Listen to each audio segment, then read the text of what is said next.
Bonjour, c'est Sandra, bienvenue sur cette nouvelle petite vidéo de présentation.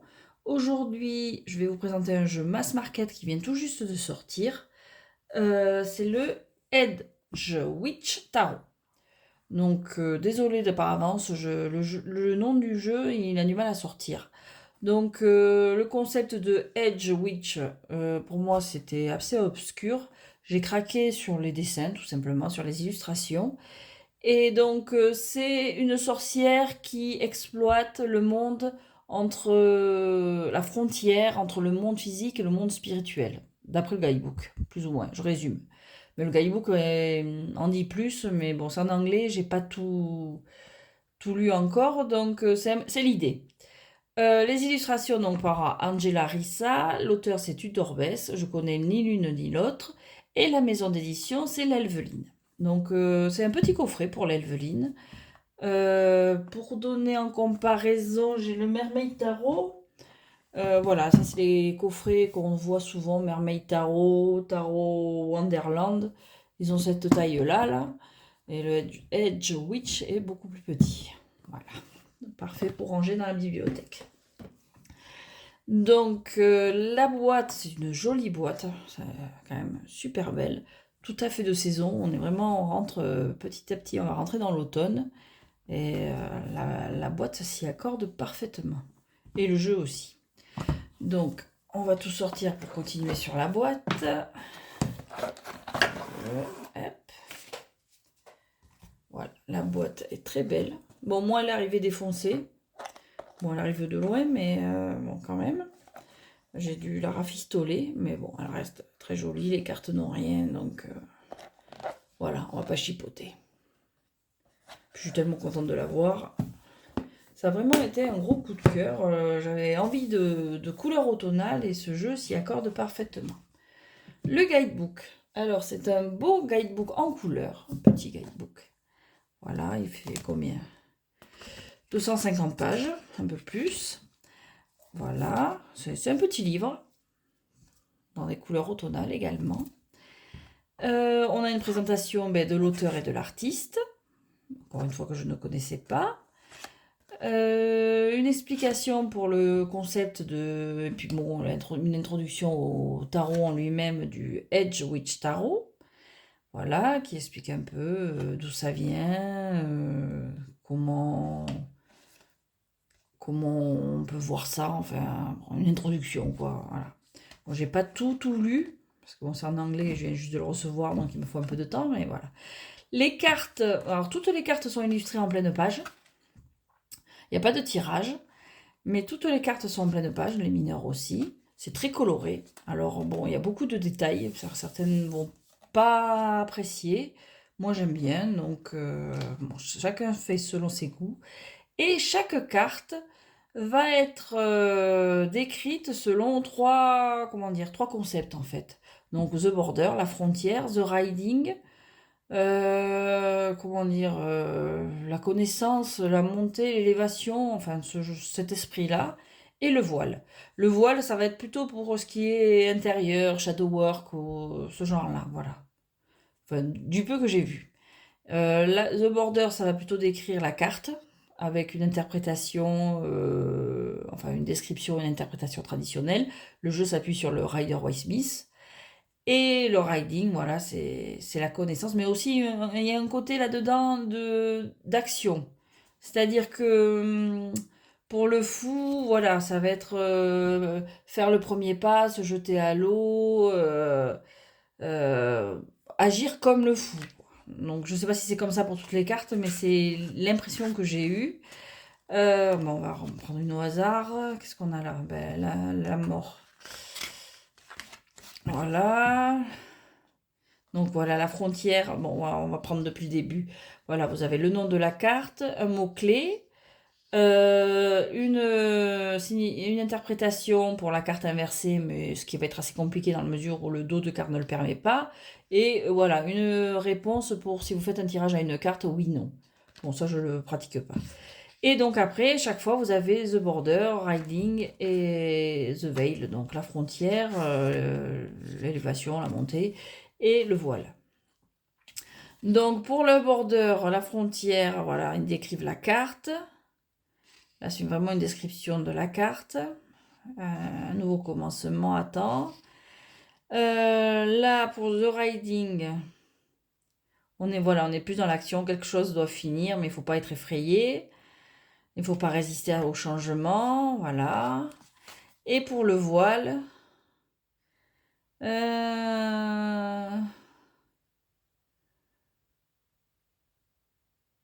oui, là, c'est assez imagé, là.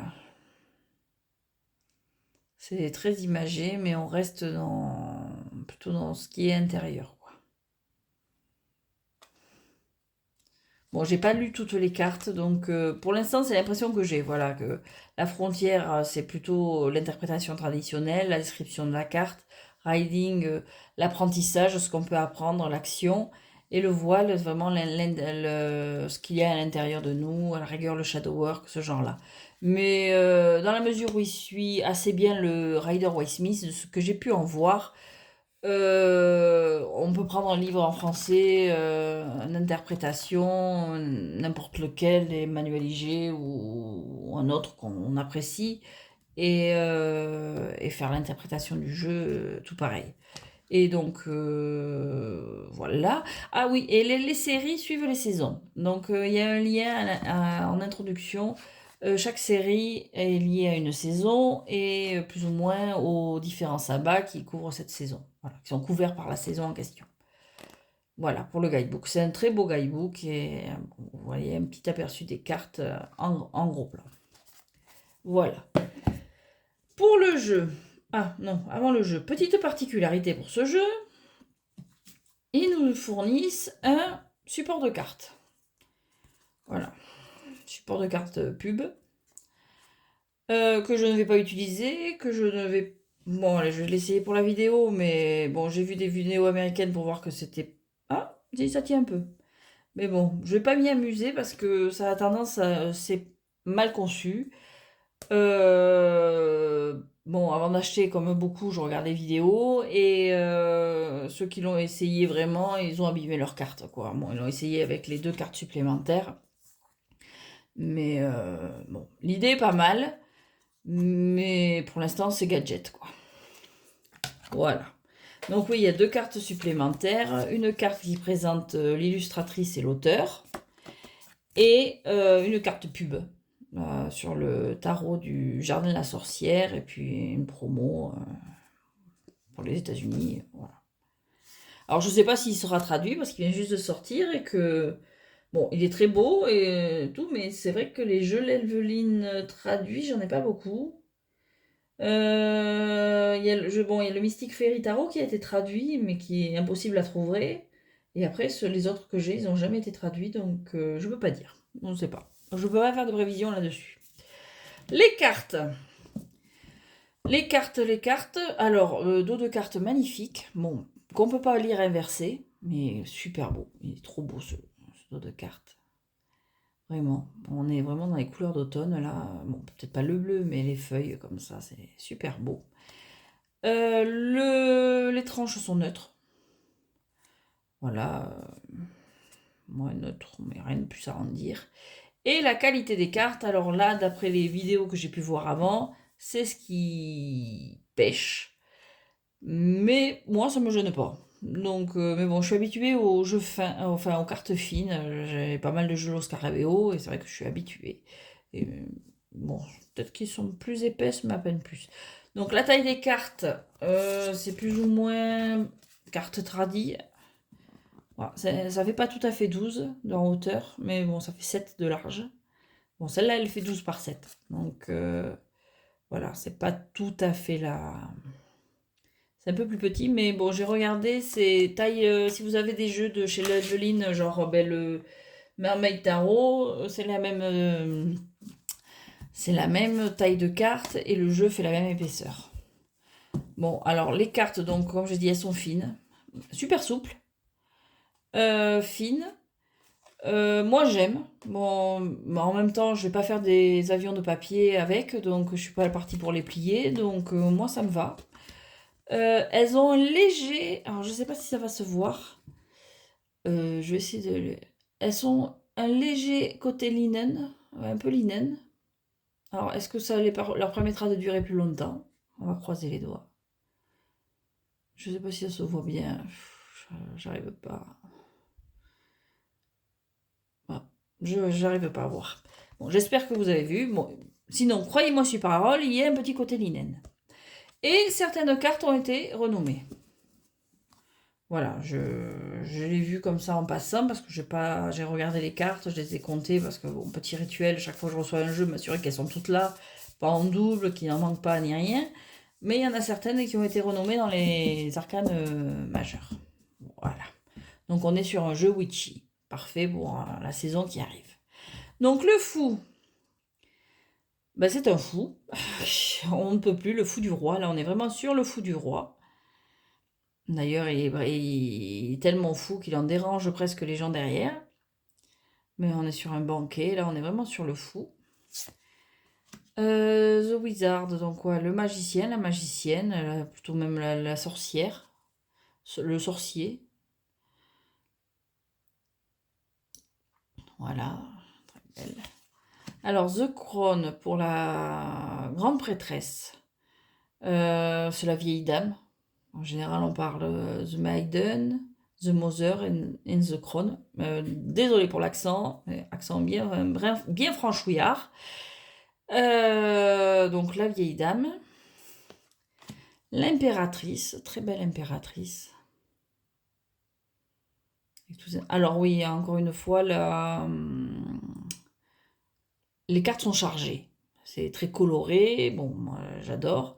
Mais bon, même en détail, elles sont fournies, elles sont très chargées. Donc, bon, moi j'aime ce genre de cartes qui nous oblige à rentrer dedans, vraiment, pour tout voir, pour tout... on est vraiment obligé de se plonger dans l'illustration pour vraiment saisir tout le sens. J'aime bien ce genre d'exercice. Mais c'est vrai que bon, pour certains tirages, ça peut gêner, ça je peux le comprendre. Alors, l'empereur.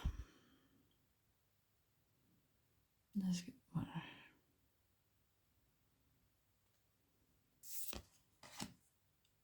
Alors, pour le hiérophante, on a l'alchimiste. Ça change. On a quand même cette idée de connaissance, d'érudit.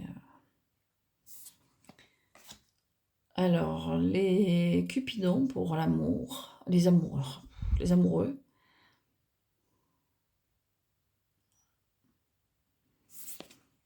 Le chariot, j'aime beaucoup celle-ci. Je sais pas si ma mise au point est nickel. Je suis désolée si c'est pas le cas.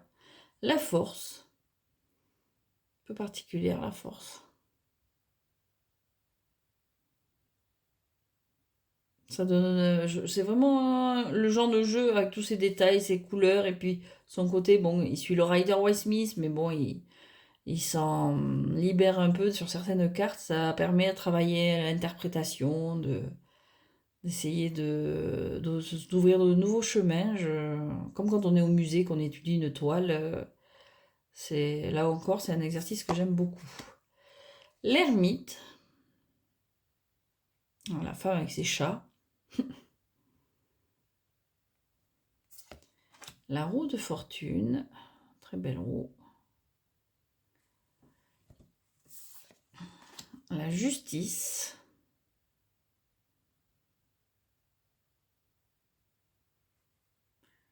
Je sais pas si la mise au point me gêne un peu. Je suis vraiment désolée.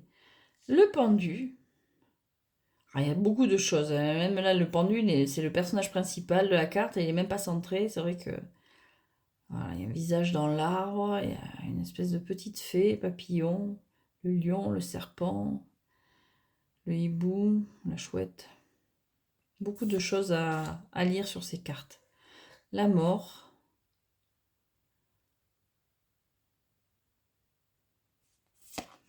La tempérance, c'est typique, on va dire, tradit. Le diable, particulier.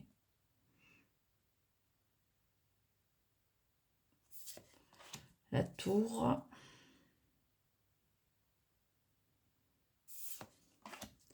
L'étoile, très belle carte également, très lumineuse. Préparant, c'est presque au soleil, dans ces couleurs chaudes. La lune, avec ce loup. Ces animaux cachés dans l'ombre. Le soleil. Bon, c'est un jeu... bon, il y a des figures masculines, mais bon, majoritairement féminin quand même. Le jugement. Bon, comme presque tous les jeux à base de sorcières. Et le monde, très belle carte du monde. Alors, l'as de coupe est magnifique. Donc chaque série a une couleur dominante et une saison. Enfin, voilà. Donc, ouais. Ah oui, j'avais peur j'avais l'impression qu'il me manquait une série, désolée. Alors, je m'éparpille. Donc la coupe, l'as de coupe, très beau. Le 2, les couleurs sont magnifiques. Toujours. Enfin, selon les goûts évidemment, et j'aime beaucoup. Le 3.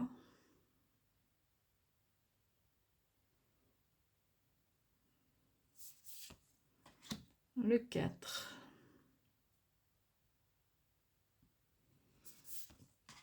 Le 5. Toujours plein d'animaux.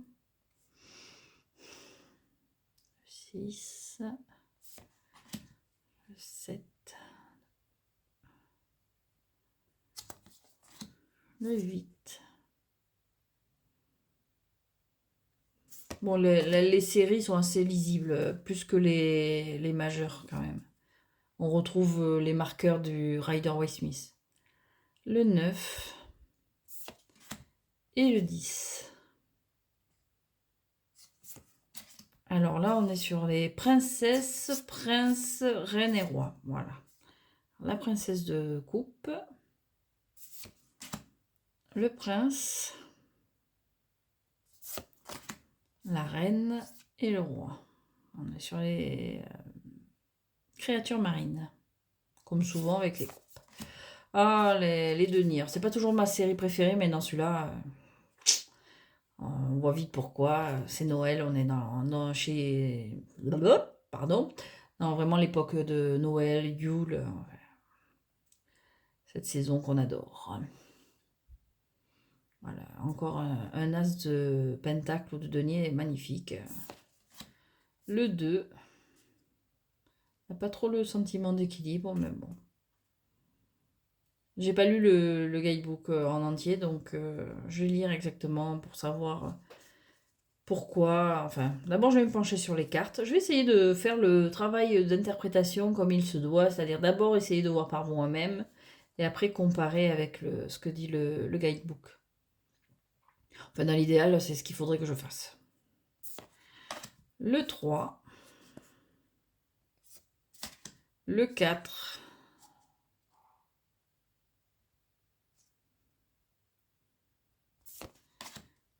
Le 5. Voilà, ça se joue vraiment. Bon, on a la neige, mais la neige est sur toutes les cartes. Quand le 5 de denier, il y a souvent de la neige. Là, ça se joue surtout à la posture et à l'expression du personnage. Le 6, bon là, on est dans le don, la générosité. Le 7. Le 8.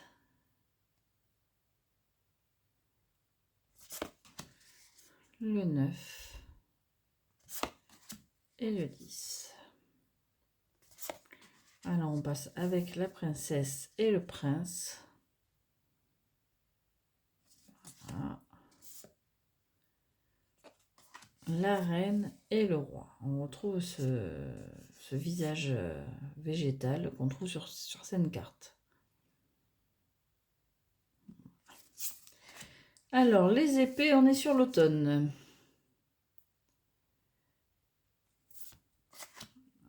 Le 2 d'épée.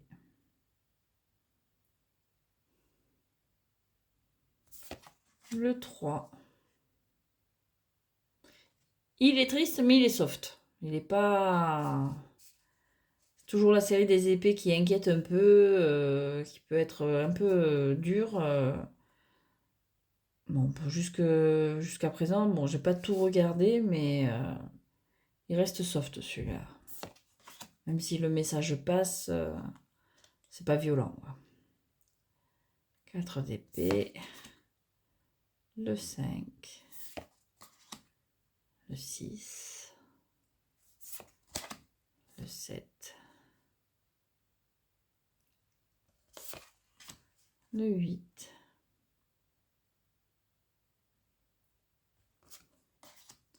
le 9, bon là on est tradit là. Et le 10, ouais voilà, c'est la forêt qui est maltraitée tant sur le 3 que sur le... Voilà, sur le 3 que sur le 10, qui sont quand même des cartes qu'on n'aime pas trop voir sortir. Là on est... C'est pas le personnage en lui-même qui est attaqué, c'est la forêt, mais la douleur est quand même bien présente.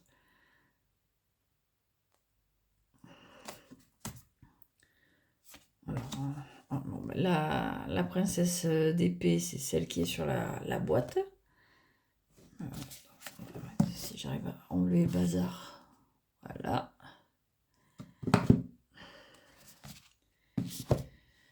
Très belle. Le prince d'épée. Il n'y a même pas de personne. Bah, c'est le Pégase. La reine. Superbe. Et alors le roi. C'est le Sphinx.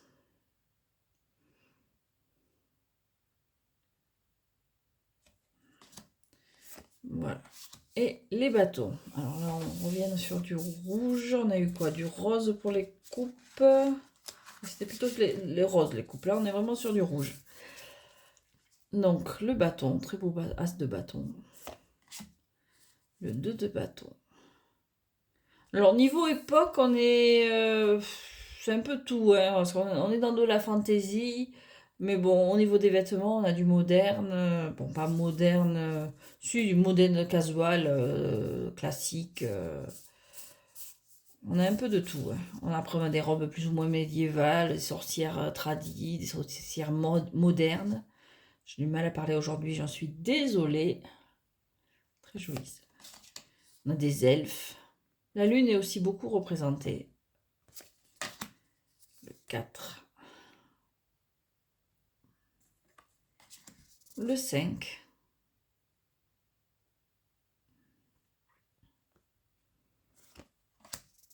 Le 6.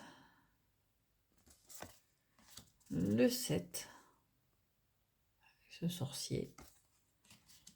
Le 8.